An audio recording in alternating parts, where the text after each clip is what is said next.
Chapter 4. Here we are. Chapter 4, Harry Potter and the Sorcerer's Stone. The Keeper of the Keys. Boom! They knocked again. Dudley jerked awake. "Where's the cannon?" he said stupidly. There was a crash behind them, and Uncle Vernon came skidding into the room. He was holding a rifle in his hands. Now they knew what had been in the long, thin package he had brought with them. "Who's that?" he shouted. "I warn you, I'm armed." There was a pause. Then, smash! The door was hit with such force that it swung clean off its hinges with a deafening crash, landing flat on the floor. A giant of a man was standing in the doorway. His face was almost completely hidden by a long, shaggy mane of hair and a wild, tangled beard, but you could make out his eyes, glinting like black beetles under all the hair.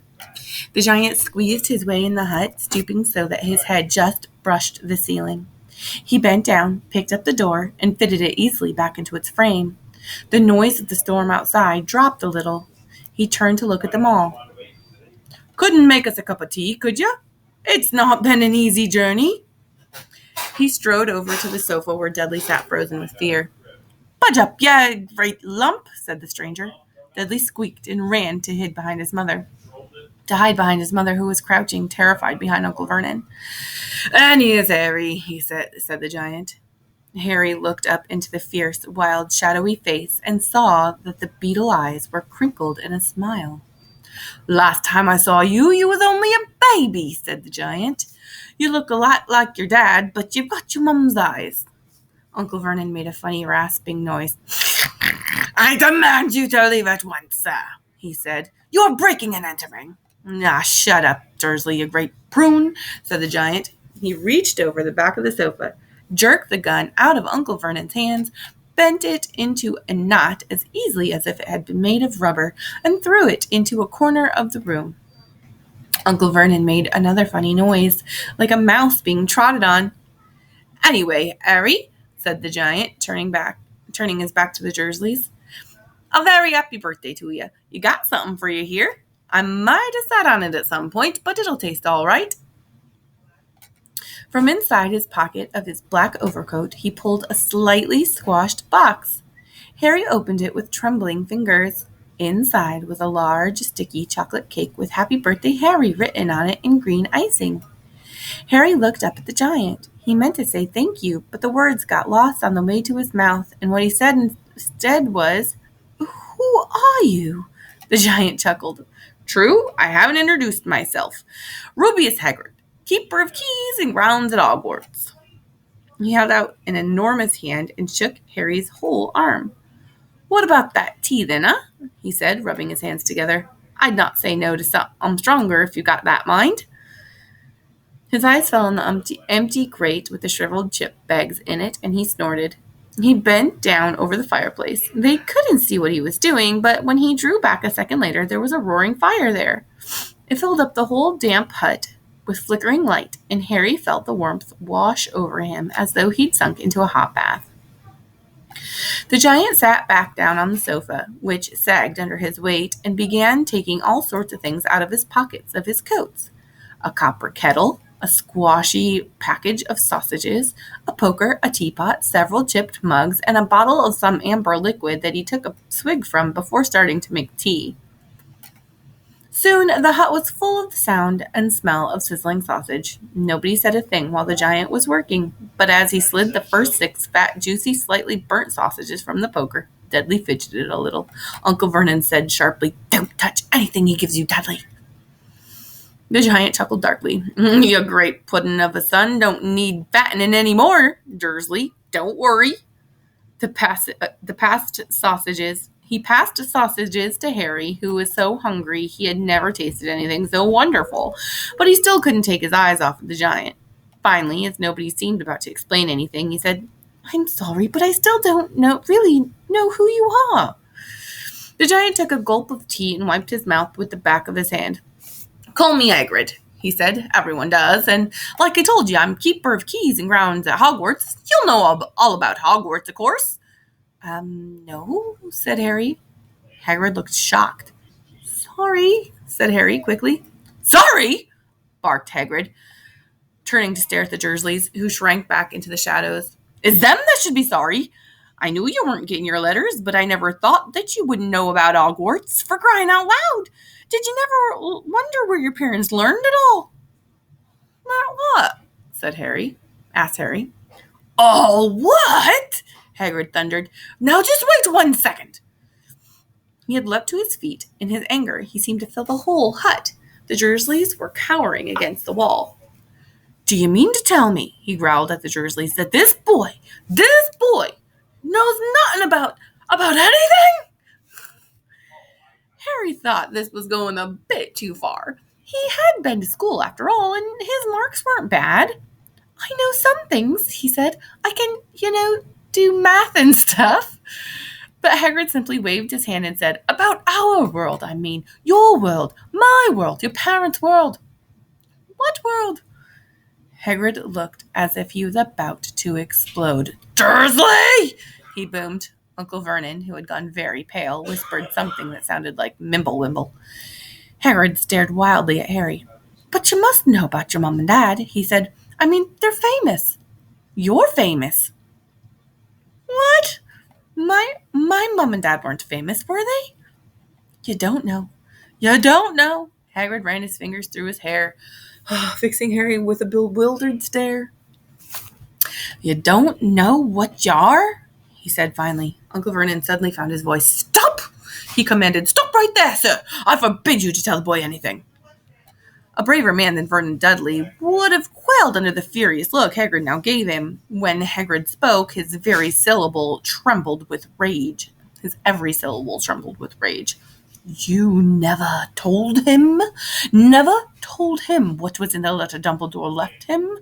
I was there. I saw Dumbledore leave it to Dursley, and you've kept it from him all these years? Kept what from me? Said Harry eagerly. Stop! I forbid you! Yelled Uncle Vernon in panic. Aunt Petunia gave a gasp of horror. Go boil your heads, both of you, said Hagrid. Harry, you're a wizard. There was silence inside the hut. Only the sea and the whistling could be heard. I'm what? Gasped Harry. A wizard, of course, said Hagrid, sitting back down on the sofa, which groaned and sank even lower. And a thumping good one, I'd say, once you've been trained up a bit. With a mum and dad like yours, what else could you be? And I reckon it's about time you read your letter. Harry stretched out his hand at last to take the yellowish envelope, addressed in emerald green to Harry, Mr. H. Potter, the floor, hut on the rock, the sea. He pulled out the letter and read, Hogwarts School of Witchcraft and Wizardry. Headmaster Albus Dumbledore, Order of Merlin, First Class, Grand Sorcerer, Chief Warlock, Supreme Mugwump, International, Confederate of Wizards. Dear Mr. Potter, we are pleased to inform you that you have been accepted at Hogwarts School of Witchcraft and Wizardry. Please find enclosed a list of all necessary books and equipment. Term begins on September 1st. We await your owl by no later than July 31st. Yours sincerely, Minerva McGonagall, Deputy Head Mistress. Questions exploded inside Harry's head like fireworks, and he couldn't decide which to ask first. After a few minutes, he stammered, What does it mean they await my owl? Call up in Gorgons, that reminds me, said Hagrid, clapping a hand to his forehead with enough force to knock over a cart horse. And from yet another pocket inside his overcoat, he pulled out an owl. A real, live, rather ruffled-looking owl. A long quill and a roll of parchment. Parchment means paper, guys. With his tongue between his teeth, he scribbled a note that Harry could read upside down. Dear Professor Dumbledore, given Harry's letter. Taking him to buy his things tomorrow. Weather's horrible. Hope you're well. Hagrid. Hagrid rolled up the note, gave it to the owl, which clamped it in its beak, went to the door, and threw the owl out into the storm. Then he came back and sat down as though this was as normal as talking on the telephone. Harry realized his mouth was open and closed it quickly. Where was I? Said Hagrid, but at that moment Uncle Vernon, still ash-faced but looking very angry, moved into the firelight. He's not going, he said. Hagrid grunted. I'd like to see a great muggle like you stop him, he said. A what? Said Harry, interested. A muggle, said Hagrid. "It's what we call non-magic folk like them. And it's your bad luck you grew up in a family of the biggest muggles I've ever laid eyes on." "We swore when we took him in we'd put a stop to this rubbish," said Uncle Vernon. "Swore we'd stomp it out of him. Wizard indeed." "You knew?" said Harry. "You knew I'm a wizard." I knew?" shrieked Aunt Petunia suddenly. "Knew? Of course we knew. How could we not, my dearest dratted sister, being what she was? Oh, she got her letter just like that and disappeared off to that school and came home every vacation with her pockets full of frog spawn, turning teacups into rats. I was the only one who saw her for what she was, a freak. But from my mother and father, oh no, it was Lily this and Lily that. They were proud of having a witch in the family." She stopped to draw a deep breath and then went on ranting on. It seemed she had been wanting to say all of this for years. "Then she met that Potter at school, and they left and got married and had you, and of course I knew you'd just be the same, just as strange, just as abnormal, and then, if you please, she went and got herself blown up, and we've got landed with you." Harry had gone very white. As soon as he found his voice, he said, "Blown up? You told me they died in a car crash." "Car crash!" roared Hagrid, jumping up so angrily that the Dursleys scuttled back to their corner. "How could a car crash kill Lily and James Potter? It's an outrage, a scandal. Harry Potter not knowing his own story when every kid in our world knows his name." "But why? What happened?" Harry asked urgently. The anger faded from Hagrid's face. He looked suddenly anxious. "I never expected this," he said in a low, worried voice. "I had no idea when Dumbledore told me there might be trouble getting hold of you, how much you didn't know. Oh, Harry, I didn't know. I don't know if I'm the right person to tell you, but someone's got to. You can't go off to Hogwarts not knowing." He threw a dirty look at the Dursleys. "Well, it's best you know as much as I can tell you. Mind, I can't tell you everything. It's a great mystery, parts of it." He sat down, stared into the fire for a few seconds, and then said, "It begins, I suppose, with a person called... But it's incredible you don't know his name. Everyone in our world does." "Who?" "Well, I don't like saying the name if I can help it. No one does." "Why not?" "Gulp and gargoyles, Harry. People are still scared. Blimey, this is difficult. See, there was this wizard who went as bad as you can go. Worse than worse. His name was..." Hagrid gulped, but no words came out. "Could you write it down?" Harry suggested. "Nah, can't spell it." "All right, Voldemort." Hagrid shuddered. "Don't make me say it again. Anyway, this wizard, about 20 years ago now, started looking for followers. Got 'em, too. Some were afraid, some just wanted a bit of power, 'cause he was getting himself power, all right. Dark days, Harry. Didn't know who to trust. Didn't dare get friendly with strange witches or wizards. Terrible things happened. He was talking over. Of course, some stood up to him, and he killed them horribly. One of the only safe places left was Hogwarts. Reckon Dumbledore's the only one you know who was afraid of. Didn't dare try taking the school. Not just then, anyway. Now, your mom and dad were as good a witch and wizard as I ever knew. Head boy and girl at Hogwarts in their day. Suppose the mystery is why you know who never tried to get him on his side before. Probably knew they were too close to Dumbledore to want anything to do with the dark side. Maybe he thought he could persuade him. Maybe he just wanted him out of the way. All anyone knows is he turned up... Maybe he thought he could persuade him. Maybe he just wanted him out of the way. All anyone knows is he turned up in the village where you was living on Halloween 10 years ago. You was just a year old. He came to your house and Hagrid suddenly pulled out a very dirty, spotted handkerchief and blew his nose with a sound like a foghorn. "Sorry," he said, "but it's that sad. Knew your mom and dad and nicer people you couldn't find anyway. You know who killed him. And this is the real story, the real mystery of the thing. He tried to kill you too. Wanted to make a clean job of it, I suppose. Or maybe he just liked killing by then. But he couldn't do it. Never wondered how you got that mark on your forehead? That was no ordinary cut. That's what you get when a powerful evil curse touches you. Took care of your mom and dad and your house even, but it didn't work on you, and that's why you're famous, Harry. No one ever lived after he decided to kill him. No one except you, and he'd killed some of the best witches and wizards of the age. The McKinnons, the Boneses, the Pruitts, and you was only a baby and you lived." Something very painful was going on in Harry's mind. As Hagrid's story came to a close, he saw again the blinding flash of green light more clearly than he had ever remembered it before.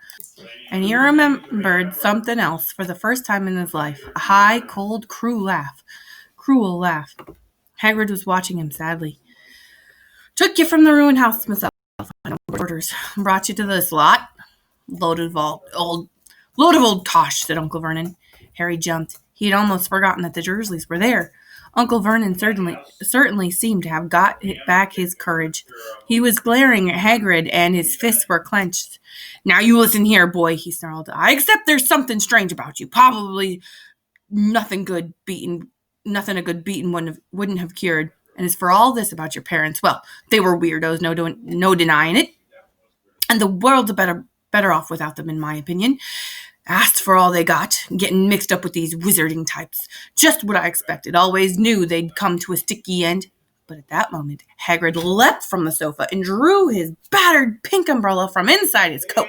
Pointing this at Uncle Vernon like a sword, he said, I'm warning you, Dursley. I'm warning you, one more word. In danger of being speared on the end of an umbrella by a bearded giant, Uncle Vernon's courage failed again. He flattened himself against the wall and fell silent. That's better, said Hagrid, breathing heavily and sitting back down on the sofa, which this time sagged right down to the floor. Harry, meanwhile, still had questions to ask, hundreds of them. But what happened to Sorry, I mean you know who. Good question, Harry. Disappeared. Vanished. Some night he tried to kill you. Makes you even more famous. That's the biggest mystery. See? He was getting more and more powerful. Why'd he go? Some say he died. Codswallop, in my opinion. Don't know if he had enough human left in him to die. Some say he's still out there biding his time, but I don't believe it. People who was on his side came back to ours. Some even came out of a kind of trance. Don't reckon they could have done if he was coming back. Most of us reckon he's still out there somewhere, but lost his powers, too weak to carry on. 'Cause something about you finished him, Harry. There was something going on that night he hadn't counted on. I don't know what it was. No one does. But something about you stumped him, all right. Hagrid looked at Harry with a warmth and respect blazing in his eyes, but Harry, instead of feeling pleased and proud, felt quite sure there had been a horrible mistake. A wizard? Him? How could he possibly be? He'd spent his life being clouded by Dudley and bullied by Aunt Petunia and Uncle Vernon. If he was really a wizard, why hadn't they been turned into warty toads every time they tried to lock him in his cupboard? If he'd once defeated the greatest sorcerer in the world, how come Dudley had always been able to kick him around like a football? Hagrid, he said, I think you must have made a mistake. I don't think I can be a wizard. To his surprise, Hagrid chuckled. Not a wizard, huh? Never made things happen when you were scared or angry. Harry looked into the fire. Now he came to think of it, very odd things that had ever happened. His aunt and uncle was furious with him every time it happened when Harry, had been upset or angry. Chased by Dudley's gang, he had somehow found himself out of their reach. Dreading going to school with that ridiculous haircut, he'd managed to make it grow back. And the very last time Dudley hit him, hadn't he got his revenge without even realizing he was doing it? Hadn't he set a boa constrictor on him? Harry looked back at Hagrid, smiling, and saw that Hagrid was positively beaming at him. See, said Hagrid, Harry Potter not a wizard. You wait, you'll be right famous at Hogwarts. But Uncle Vernon wasn't going to give in without a fight. Haven't I told you he's not going? He hissed. He's going to Stonewall High, and he'll be grateful for it. I've read those letters, and he needs all sorts of rubbish, spellbooks and wands, and... If he wants to go, a great muggle like you won't stop him, growled Hagrid. Stop Lily and James Potter's son going to Hogwarts. You're mad! His name's been down ever since he was born. He's off to the finest school of witchcraft and wizardry in the world. 7 years there, and he won't know himself. He'll be with youngsters of his own sort for a change, and he'll be under the greatest headmaster Hogwarts has ever seen, Albus Dumbledore. I'm not paying for some crackpot old fool to teach him magic tricks, yelled Uncle Vernon. But he had finally gone too far. Hagrid seized his umbrella and whirled it over his head. Never, he thundered. Insult Albus Dumbledore in front of me! He brought the umbrella swishing down through the air to point at Dudley. There was a flash of violet light, a sound of a firecracker, a sharp squeal, and the next second Dudley was dancing on the spot with his hands clapped over his fat bottom, howling in pain. When he turned his back on them, Harry saw a curly pig's tail poking out through a hole in his trousers. Uncle Vernon roared Aunt Petunia and Dudley pulling Aunt Petunia and Dudley into the other room. He cast one last terrified look at Hagrid and slammed the door behind them. Hagrid looked down at his umbrella and stroked his beard. "Oh, shouldn't have lost my temper," he said ruefully. "But it didn't work anyway. Meant to turn him into a pig, but I suppose he was so much like a pig anyway, there wasn't much left to do." He cast a sideways look at Harry under his bushy eyebrows. "Be grateful if you didn't mention that to anyone at Hogwarts," he said. "I'm not supposed to do magic, strictly speaking. I was allowed to do a bit to follow you and get your letters to you and stuff. One of the reasons I was so keen to take on the job." "Why aren't you supposed to do magic?" asked Harry. "Oh, well, I was at Hogwarts myself, but I got expelled, to tell you the truth. In my third year, they snapped my wand in half and everything, but Dumbledore let me stay on as gamekeeper. Great man, Dumbledore." "Why were you expelled?" "It's getting late, and we've got a lot to do tomorrow," said Hagrid loudly. "Got to get up to town to get all your books and that." He took off his thick black coat and threw it to Harry. "You can kip under that," he said. "Don't mind if it wiggles a bit. I think I got a couple of dormice in one of the pockets." And that is the end of chapter 4. Go ahead and answer the questions.